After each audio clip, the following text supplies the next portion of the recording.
Sawadee-ka. I'm Rachel Wu and you're watching On the Grid at 11 here on In Channel. Let's take a look at the headlines.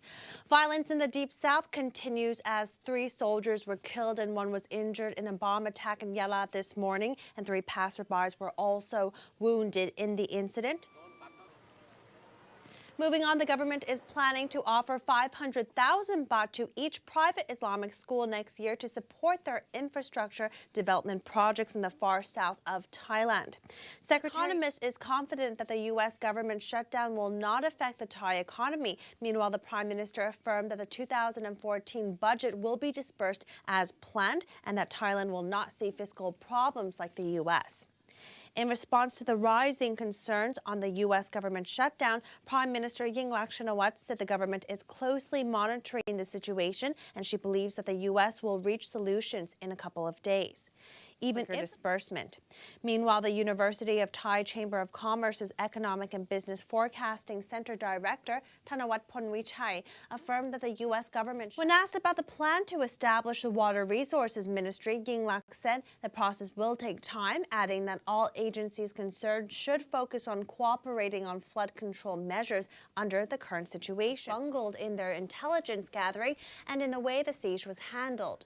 Kenya's parliament has already launched its own investigation, and police and an international team of forensic experts are still gathering evidence at Westgate. And Kenyatta's nephew, as well as his nephew's fiancée, were also killed in the attack. Well, that wraps up this edition of On the Grid at 11, but we're going to leave you with footage of fashion works featured with traditional Chinese elements attracting eyeballs at the 2014 Paris Fashion Week. And that's it for now. I'm Rachel Wu. Sawadee-ka.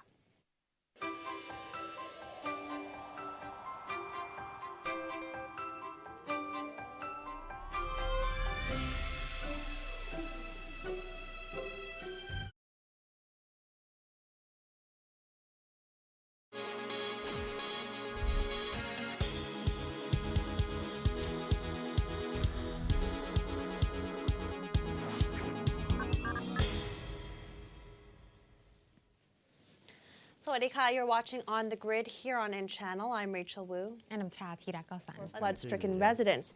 The Bureau has also collaborated with Army units to seek additional reinforcement for flood relief operations. Pracha said police will be mainly responsible for building and maintaining flood embankments by the roads and ensuring safety to life and properties of the residents affected. As well, meanwhile, Deputy Interior Minister Wisan Techathirawat has inspected 3 flood-prone areas in Bangkok. The risk locations are the areas around the... Thank you, Pak, for those updates. And now we're headed for a short break. But first, let's take a look at the top 5 most active shares. Andrew met with Japanese Crown Prince Naruhito at his palace in Tokyo yesterday.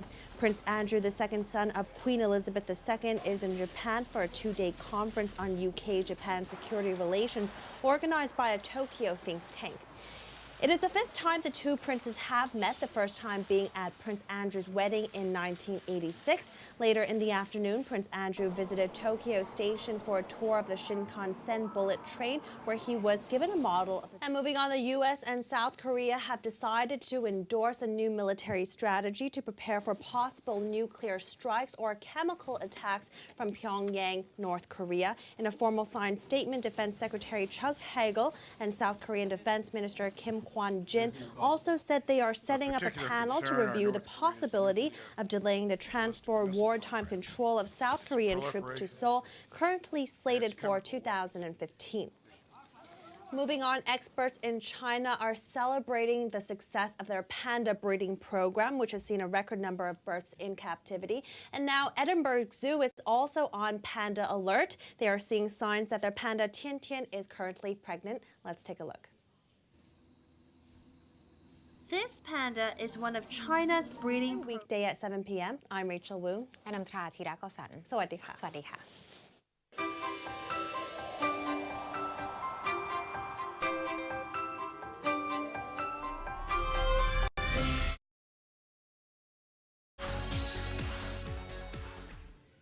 Welcome back to Biz Report. Let's continue on with the business headlines. The Asian Development Bank, or ADB, has cut its 2013 economic growth forecast for Thailand to 3.8% in response to lower household spending as well as sluggish economic reports. ADB